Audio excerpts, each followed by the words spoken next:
Data from Statistics Korea shows the monthly average income of a household with more than two members stood at around $4,000 in the January to September period last year.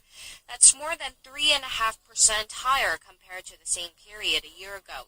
Households' monthly average expenditure on taxes, on the other hand, rose almost 6% to around $140. The trend of households' tax burden increasing at a faster pace than their income have been an ongoing issue since 2010. And because tax expenditures exclude indirect taxes that households pay as they spend money to buy products, the actual tax burden on them is heavier. While national income tax revenues are on the rise, corporate tax revenues are on a downward trend. National income tax revenue rose around 4.5%, while corporate tax revenue dropped 1.3% in 2013 from a year earlier. Experts say conglomerates hanging on to large cash reserves is directly responsible for the sluggish pace of recovery, and the government has to lay out plans to raise workers' income to boost domestic demand. 황지혜, 아리랑 뉴스.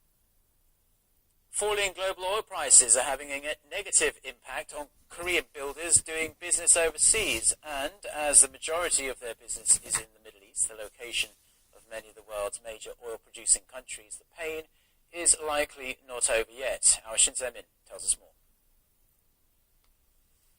Korean overseas construction business is hurting after seeing its earnings fall for the first time in 4 years. The Bank of Korea says the current account surplus from overseas construction dropped to $17 billion last year, down 16%. It's the first drop since 2010 when earnings fell nearly 18%. The balance of overseas contracts includes the payments that Korean builders have received from the progress made on existing orders from overseas. The decline in revenue is largely attributed to falling global oil prices, as a large portion of Korean construction firms are located in oil-producing countries in the Middle East. Experts say the oil price drop will be a troubling factor for many Korean builders looking for overseas deals, as it is hard to predict how long the current low oil prices will last. Korea's overseas construction industry has seen steady growth since 2010, from nearly $12 billion that year to $20 billion in 2013. The data says that the number had been rising by a yearly average of 20%. Korean builders, however, secured $66 billion in overseas construction projects last year alone, the second highest total in history, but still short of the government's initial target of $70 billion. Shin Se-min, Arirang News.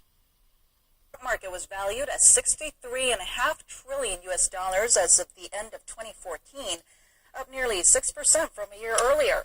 The Asia-Pacific region gained the most at 14%, followed by the Americas. The European region, which also includes the Middle East and Africa, on the other hand, saw its market cap edge down nearly 9%. The Americas accounted for nearly half of the global stock market cap, while the Asia-Pacific region held about a third. Korea's stock market was valued at $1.2 trillion, or about 2% of the world's total market cap. This threatened textile company, founded half a century ago, was once facing a crisis. It was battling cheap Chinese imports while struggling to find a new retail outlet. But now it has transformed itself into a fast fashion producer, and its products are sold on 2 major TV home shopping channels. Its television sales are more than 10 times what it's raised through offline sales. We are a traditional manufacturing company and couldn't afford all the marketing expenses needed to advertise our products, so we ventured onto home shopping channels that helped us gain wide recognition in a short period of time. Many small and mid-sized companies like this have turned their products into household names through home shopping channels.